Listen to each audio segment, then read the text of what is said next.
They ain't sending it here for free. Biggest misconception about a slave jail is that you would have found it on a plantation. That's not true. Master ain't got no time for this thing here. This place is about production. On a plantation, the overseer said things like the whip is the voice of God. They fear the lashing. So yeah, they gonna beat you. Send you right back out there to work. Gonna find these things in places like the St. Louis Hotel in New Orleans, now known as the Omni. One of the most profitable places in history for auctioning slaves. That would have been in the courtyard or the rear of the building.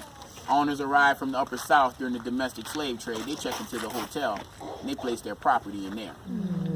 So a better name is probably a slave safe, not a slave jail. You could be in there for months at a time. Slave auctions work like the stock market, supply and demand. So if I get here in August or September, I'm not in any rush to sell y'all till mid-October when the grinding season starts. Demand for labor skyrockets, so will your value, and that's when I'll be ready to sell you. While y'all in here, I'm gonna feed you real good though.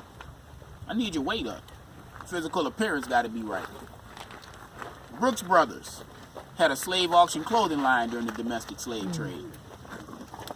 You find people on the auction blocks with top hats and canes, beautiful suits on, their skin rubbed down with butter so they appear healthy and shiny looking.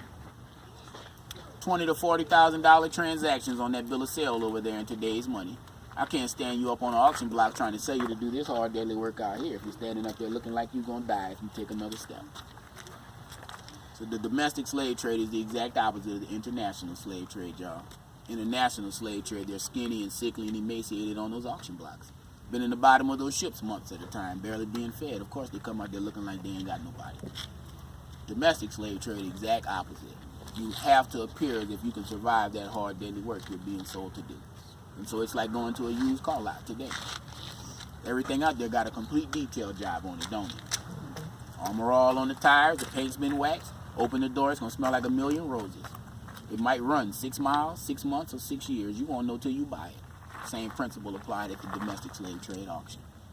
If y'all want to peek your head in, take a picture, feel free, but I'll put distance between me and that thing.